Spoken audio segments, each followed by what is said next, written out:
はいどうも皆さんこんにちは。起動配信エリックです。今回はこちらの13 Minutes Sisters イルシャナを改造していきたいと思います。それでは早速やっていきましょう。まずはランナータグの切れ端を加工しジョイントパーツを作ります。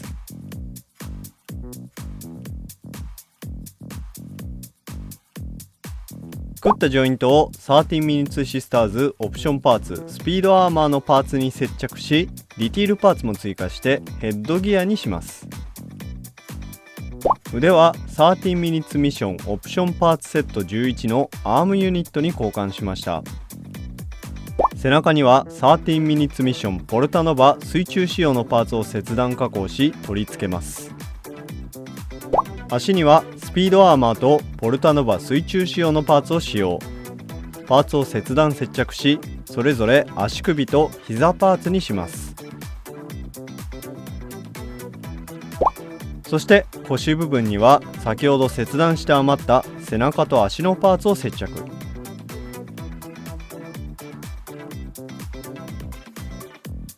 最後に武器を作成します。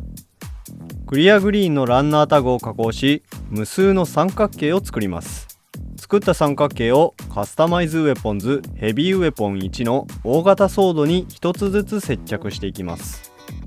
先端の出っ張りを切断し、大型ソードの形状を少し変更し、その他のパーツも程よく足していきます。それぞれのパーツに持ち手をつけたら塗装に移ります。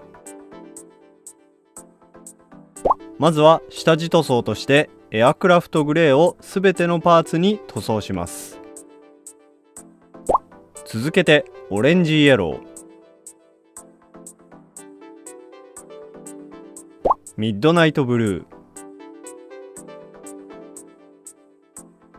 ブルー FS15050、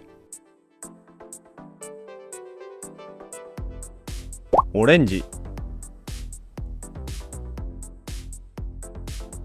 メタルブラックをそれぞれのパーツに塗ります。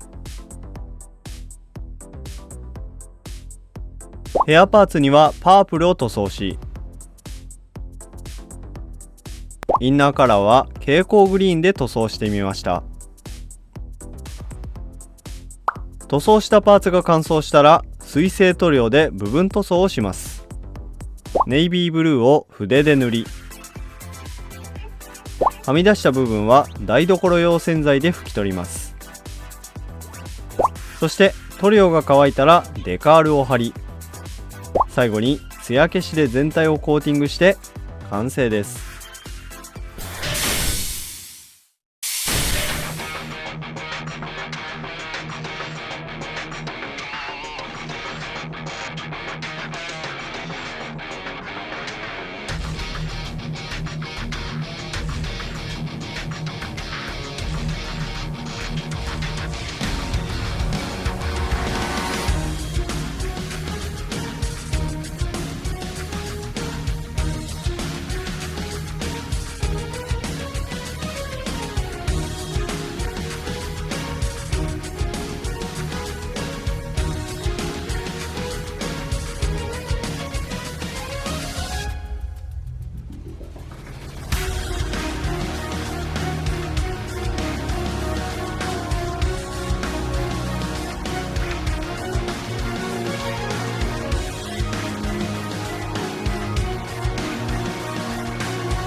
というわけで13 Minutes Sisters イルシャナを塗装改造してみました。今回の動画は以上です。ご視聴ありがとうございました。